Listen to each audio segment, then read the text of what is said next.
Ladies and gentlemen, I am SidAlpha, and I have a story to tell. A tale of how the video game industry has evolved in some areas over the years. Now, a long time ago, in a meat space far, far away, there was a time before digital distribution.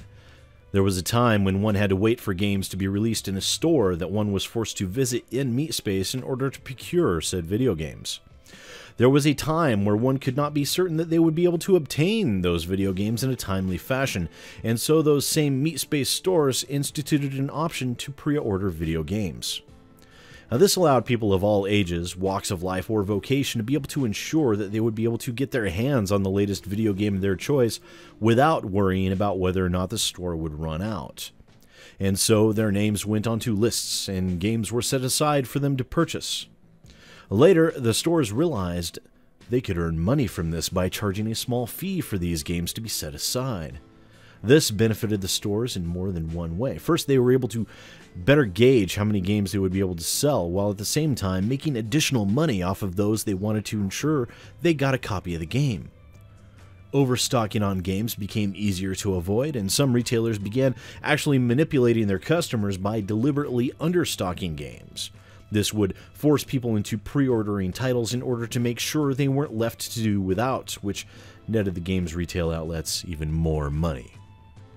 This was very much the origin of video game pre-orders, and it started out life very much as a fantastic thing, bordering on necessity in some instances for those that wanted to make sure that they could get a copy of a game. Whether it be a potential shortages, or being able to get to the store at launch, or being forced to wait until after work the next day, pre-ordering your game would ensure that you had one waiting for you, and many, myself included, were willing to pay for the peace of mind and convenience, and it slowly became a fact of life in the world of the physical disc and cartridge medium that games utilized. But what of the world of the digital medium? The world of Steam, GOG, Green Man Gaming, the Microsoft Store, and all the other outlets that allow for digital purchases and downloading of video games. What purpose does it serve to pre-order a video game in that environment? What benefit is there to the consumer?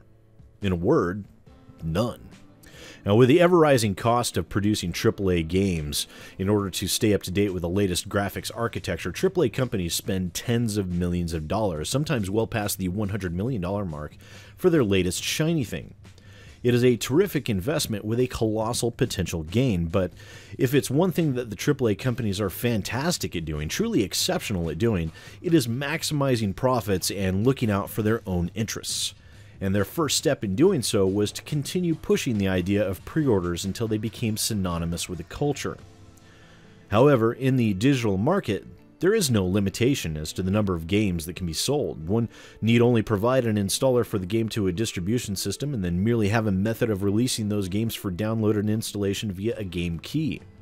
Some companies even continue to make use of the horrendously awful always online DRM, or digital rights management platform, which is disgusting in their own right because it requires the game's publisher's DRM systems to be in perfect working order for you to be able to play the game you had purchased. But with digital distribution, there's no worry of shortage of stock. There's no true rarity to a digital item. There's also a greatly reduced production cost, as the games companies do not need to maintain manufacturing warehouses to burn discs or cartridges. However, the benefits for pre-ordering games serve multiple purposes for games publishers directly. Now, first, there is the carrot dangling from the pre-order stick that is called the pre-order bonus. Often, XP power-ups, in-game currency, or other digital items or cosmetics within the game are used as incentives for people to purchase the game sight unseen. Some of the sleazier companies have even carved off characters from the games, levels, or even entire game modes and difficulty levels and labeled them as pre-order bonuses, deliberately locking away portions of game content behind a paywall to entice people to purchase the game ahead of release, and usually well ahead of any reviews, which actually brings me to the second reason why AAA companies fight so hard to get people to pre-order their games: the lack of informed decision-making. Now, pre-ordering games prevents a person from having the opportunity to consult games critics, reviews, or let's plays of video games in order to form a more informed opinion about whether or not the game is worthwhile. This is a situation that is extremely advantageous for the game's publishers, and one that they attempt to capitalize on as much as possible. Everything the games companies can do to limit customer awareness and education serves to benefit them and allows them greater control. And it is this control that allows them to derive prices for games at every level. DLC packages, season passes, microtransactions, all of these current iterations in the gaming industry all stem from digital media pre-order culture. All of it is designed to separate the consumer from their money with as little effort as humanly possible. Hell, games companies still charge the same price for digital goods as they do for physical copies. They do this as a deliberate price parity between the two medium types because they can. This is showcased by Nintendo more than any other company with the Nintendo Switch. On that platform, in the case of cross-platform titles, they're actually more expensive to purchase on the Switch, which, let's be honest, is nothing more than a glorified iPad with an HDMI dock, than on other consoles or PC because of the custom-sized cartridges that the Switch employs. Now, those force Nintendo to charge more for the cartridge games, and they require games developers to charge more for the digital versions of the games to maintain this idea of price parity. Now, season passes are also yet another form of charging money for content sight unseen. In most instances, the games companies manage to dupe people into purchasing season passes for their yearly iteration shiny things without even having fully divulged to their customer base what content they will actually be providing. And more often than not, the DLC content provided within the season passes are still extremely poor value for the money. Now, some of them merely containing a single map for the game, and more often than not, these season passes artificially inflate the price of a $60 title like the yearly iteration first-person shooter games such as Battlefield and Call of Duty to a $110 or $120 price tag, which is an extremely high expenditure for how shallow and light of content those yearly iteration games are. Compare their content to the amount of varied content contained within a game like The Witcher 3's base game at $60, and I'm surprised more people don't find those yearly iteration games much more laughable, or downright insulting. Now, make no mistake, those yearly iteration games are exceptionally poor value for the money, and yet are prime examples of pre-order culture at its finest. Now, pre-orders, season passes, day one DLC, and microtransactions are all highly anti-consumer and offer little more than thinly veiled attempts to squeeze ever-increasing amounts of funds out of the consumer while providing as little as possible in return. Now, many microtransactions now currently cost between $2 and $10, which may not sound like a lot on their own, but when factored into the base cost of the game, and you can safely assume that to purchase everything within a AAA title in current year/generation will cost somewhere along $120 to $200.